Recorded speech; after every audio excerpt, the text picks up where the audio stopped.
We are neither nutritionists or medical providers. The topics discussed on this show are from our own research and experiences. Please consult your medical provider before attempting anything discussed on this show. Welcome to another episode of Sjogren Strong. This is Brian. And this is Lupe. And this is your weekly podcast discussing how to live an active and healthy lifestyle despite having a diagnosis of Sjogren's syndrome.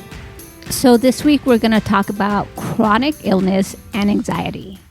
I often say it goes without saying. However, in my experience, not talking about something isn't always healthy.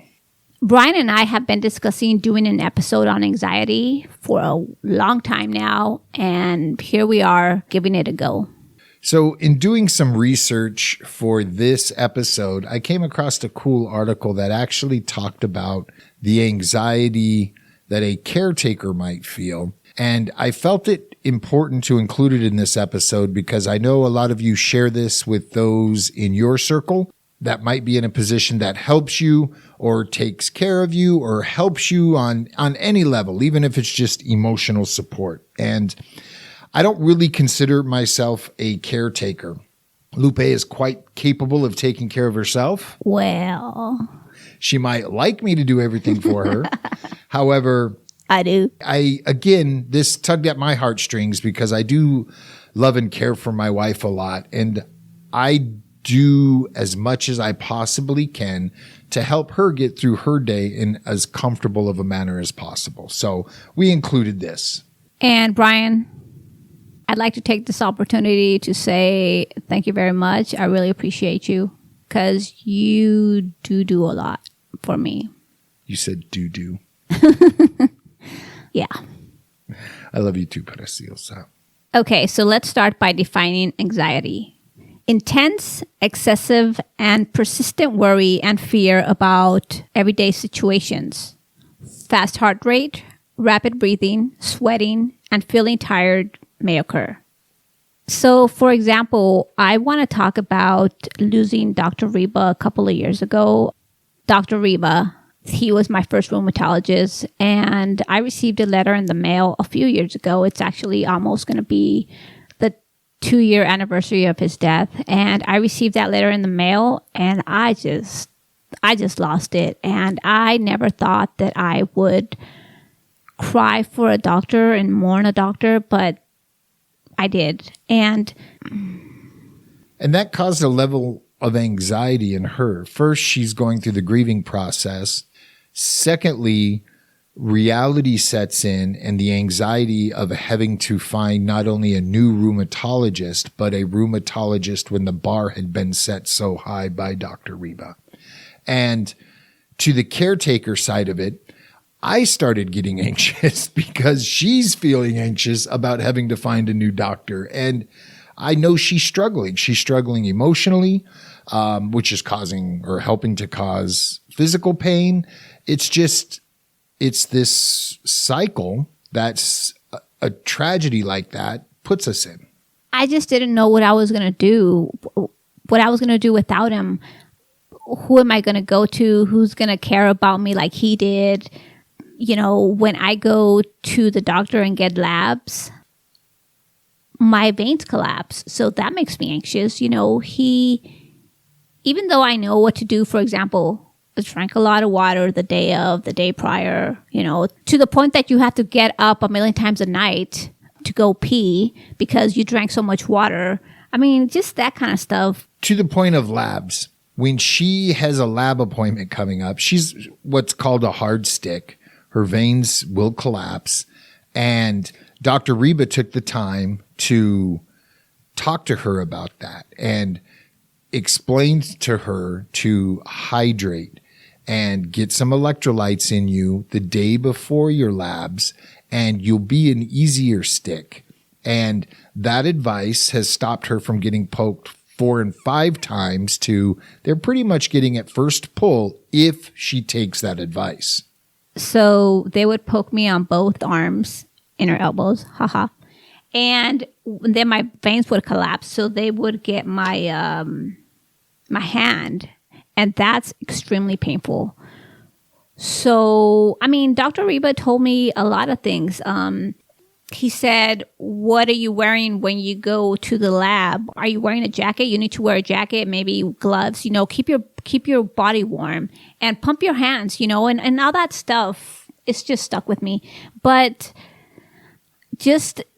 even though I know what to do, just the fact that I know that I need to go get lab work, it causes me a lot of anxiety and it makes me a harder stick unless the person is really good. The simple fact that also telling your lab tech that you are a hard stick has in the past caused them to go, oh, well, let me go get Barry. He's better than me. And Barry gets it the first shot. So we know these people need to practice their skill of catching a vein. However, when somebody with a chronic illness says, look, I'm a hard stick, is there anybody here that has experience with this? They might accommodate you, which is going to help decrease that anxiety as well. And when you do find somebody that is good, request them. Ask them if they're going to be there when you get your appointment. Yeah, but you know what? Sometimes they're going to be like, I accept that challenge. Sometimes they will. And they say they're good, and you're like, what? And that's the type of person I am. Yeah. I want the practice. I want the hard stuff. Yep. But you can ask. It doesn't hurt to ask. Nope. So here are some typical symptoms that suggest anxiety is at the level to where you might want and or need to seek some treatment. For those suffering with a chronic illness, anxiety about treatment or future diagnosis, that can cause stress. Avoiding necessary treatment because it provokes anxiety or sadness. And Lupe, you're guilty of this one. Whatever do you mean? Lupe, have you taken your meds today? I'm a big girl. You don't have to remind me. You're not my dad. So I'll translate that into, no, I haven't taken my meds yet. You guys know what he started doing with my meds? He started facing them like backwards with the label backwards or upside down. And I'm like, what's going on with my meds? And that's like, he's being a little tricky dicky. And that's how he knows if I take my meds or not. If they're in the same position, I know you haven't touched them. And he's like, did you take your meds? Yes. And he's like, no, you didn't. Thank you, Brian. I appreciate that. Busted. But I'm a big girl. You know what I mean? Yeah.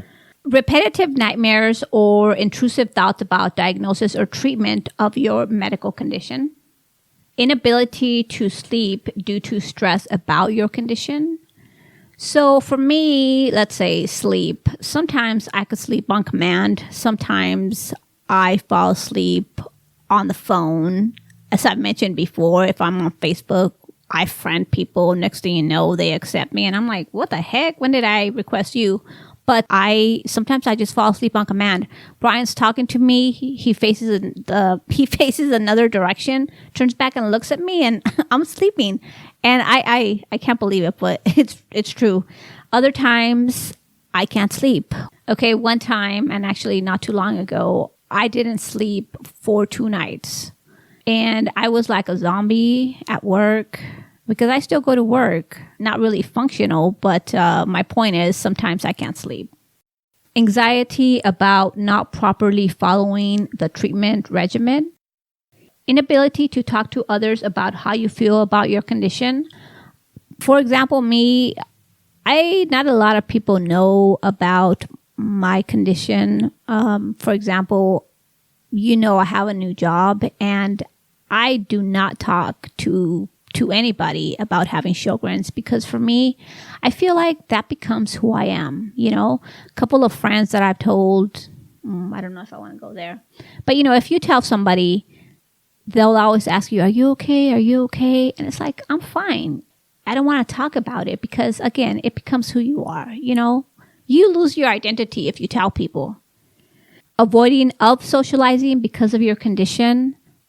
When my brain fog is at its peak, I don't really want to hang out with friends, family, because it's hard to talk to them. It's hard to find the right words. Sometimes I do have to sign, and I just don't want to put myself out there like that. So I'd rather stay home. Plus, a lot of times I'm really tired lately. The last week or so, I've just been really tired. All I want to do is sleep. And do I want to go see family? Do I want to hang out with friends? Yeah, sometimes I do. But, I choose me first. I want to take care of me. So I choose not to go, just to stay home and rest, because my body, that's what it's telling me to do. Shame and self-blame about your condition. I don't feel that I have shame about my condition. I don't talk about it. Does that mean I have shame? I don't know. What do you think, Brian? I think shame's a strong word. Maybe, and I don't want to say you're embarrassed about having Sjogren's, but going back to avoiding socializing. If you're avoiding socializing because you're more prone to misspeak when brain fog's at its worst, I think that's more of you're avoiding the embarrassment, which is different than shame. So I don't think that applies to you, but it might apply to some. Well, for example, once upon a time, this happened several years ago, and I'm finally coming out of my shell. I lost my words there for a while. I mean, most of my words. I just didn't know how to communicate with Brian except for sign language. We would go to a restaurant, and I was embarrassed to tell the waiter what I wanted because she was going to talk to me. She was going to ask me questions and, do you want white or wheat? It's like, I would look at Brian like, and he would answer for me, So anyways, it just got to the point where he would order for me. He would say, okay, so she'll have this and I'll have that. And recently I kind of got out of my shell a little bit and I just jump in ahead of him and I'm like, hey, I'm a big girl. I could order for myself, But honestly, sometimes I feel like I don't want to talk to them either, So it's weird. Loss of pleasure in activities you once enjoyed. Once upon a time, she loved the beach. And being in the sun, in the wind, in the sand that's going to dry you out, it's just something she doesn't do anymore. We might go down to the beach and take shoes and socks off and walk for a little while, but hanging out all day? I used to spend my weekends at the beach. I used to take days off to go to the beach. I used to go to the beach after work. I used to live at the beach. And now I can't do it because it dries me out. I get heat rashes. My skin gets itchy. Do I miss it? Yeah, sometimes we're driving down PCH, down the coast, and I'm just staring at it, thinking, back in the days when I was able to just lay there. So I do miss that. But I got a new hobby. It's called napping, and I enjoy that too.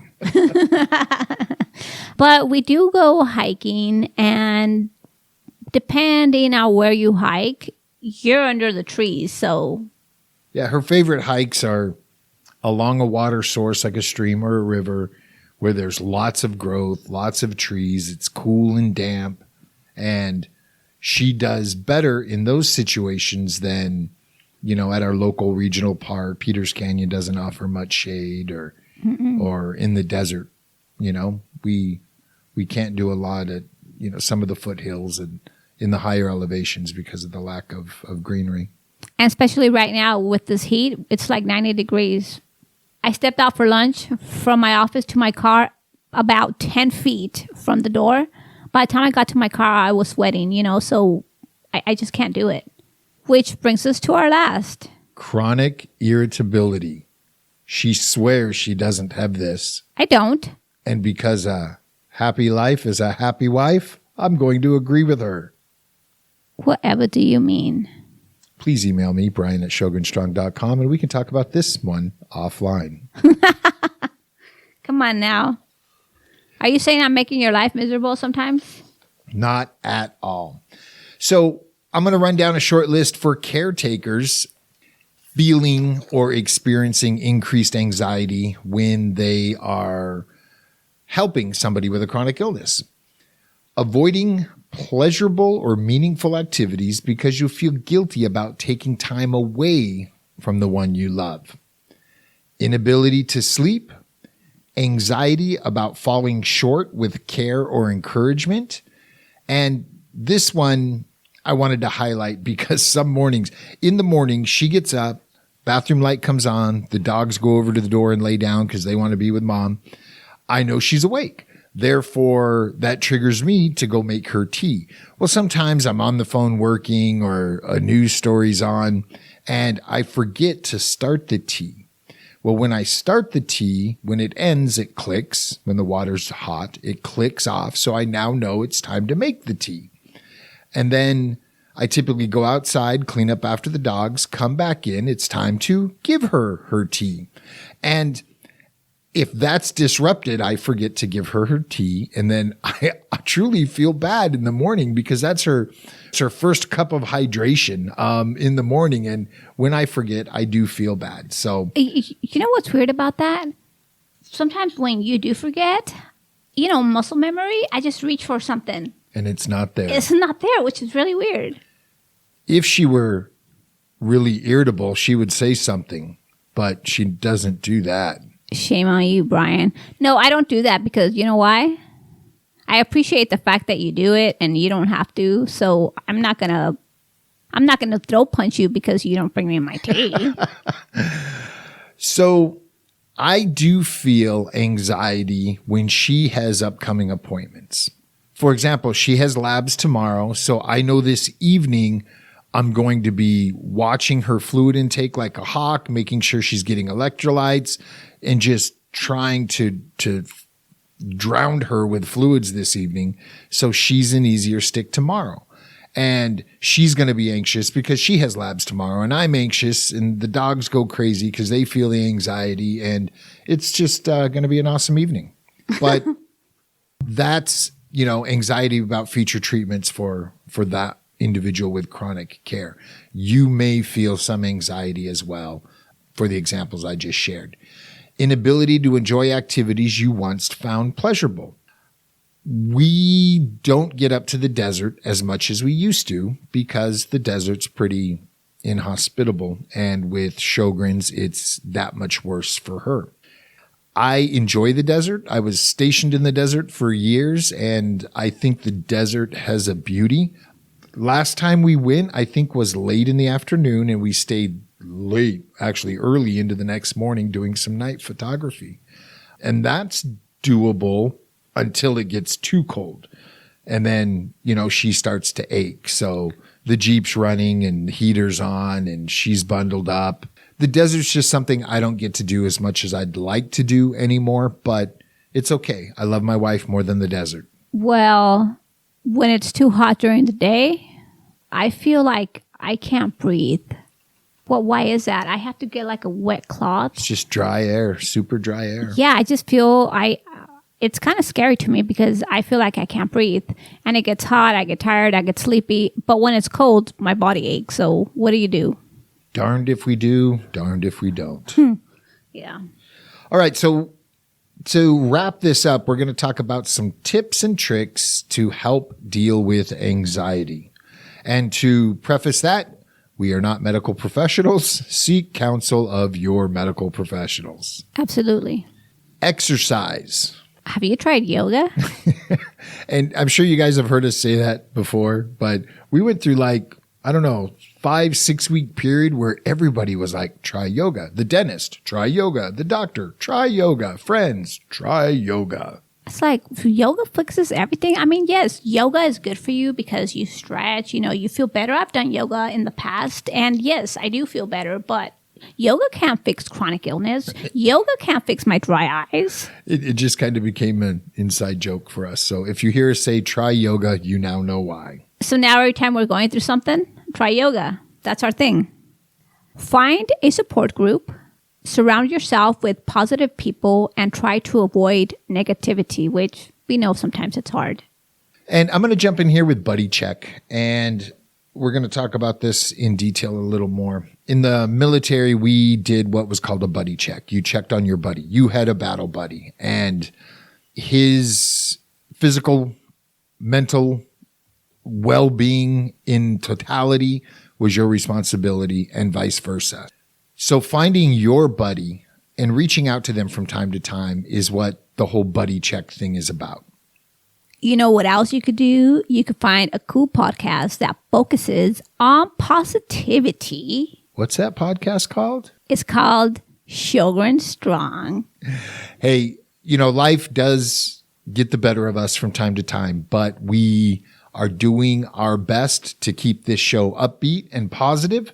We've said it before. We want to separate ourselves from the negativity. And yes, dealing with a chronic illness like Sjogren's, there are negatives. However, we do our best to put a smile on our face, stay upbeat, and share that energy. It's not always peaches and roses. Sometimes I go through funks. Like right now, I'm in a little bit of a funk, but I'm okay. Talk to your doctor. If you're feeling anxiety, or you feel you may be depressed, or those close to you are saying, why are you depressed? Then maybe it's time to talk to your doc about, what it is you're feeling emotionally. Sometimes when you make appointments, they ask you, are you depressed? It's a big deal now. Yeah, they're just checking your mental status. Yeah. Making sure you're cool. Or giving you the opportunity to tell them you're cool. Yeah. Meditation is not something that I'm really familiar with. I would like to read up on it and learn more about it, but a lot of people say that it helps you. And it's something I think I would enjoy meditation, just calming the mind and focusing. But again, I've tried it in the past, and then I'm sitting there trying to find a calm place in my mind, and I'm worried about, did I make her tea this morning? What's for dinner? Oh, that show's on tonight. I gotta do the laundry. I have an extremely hard time quieting my mind. I would imagine so, yes. If I'm tired, I'm good. You know what? Now that I think about it, I would probably be good at it. Because I like sleeping. You'd fall asleep. That's what it's all about. So we all have good days and we all have bad days. But I think it's important to try and focus on the positive things rather than the negative things, because if you concentrate on the negative things, you're just going to go into a downward spiral. And it's kind of hard to get out of that funk. For example, let me tell you a little story. A few years ago, I used to work with a coworker, and we didn't really talk. We weren't really friends. I was kind of in one department. She was in a different department. And one time, she just looked so pretty to me. And that's what I call her. I call her bonita. That just means pretty.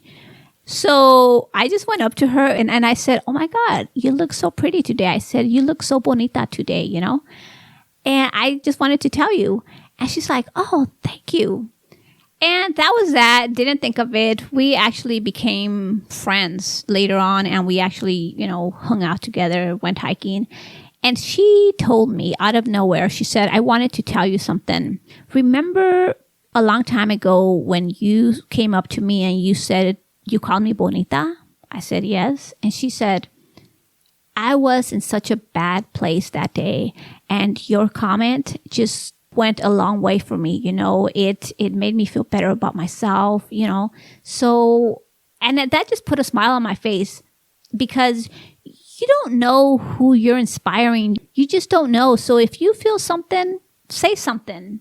So take the time to say kind words, because they really do go a long way. And not to make this long, but recently I feel like I've been going through a funk. I've been really tired lately. Maybe it's the heat. I've also been a little bit anxious because with my new job, I now have medical insurance, and I've been anxious about trying to find another doctor. Again, I've been going through a funk, and I try to stay as positive as possible, but I get down sometimes. I go through funks, and today I was feeling the funk, especially today. And somebody sent me this really nice message. It was unexpected, and it just took me out of my funk. So my point is, be kind. If you can't be anything else, be kind. like my mama said, if you don't have anything nice to say, I'm going to beat you.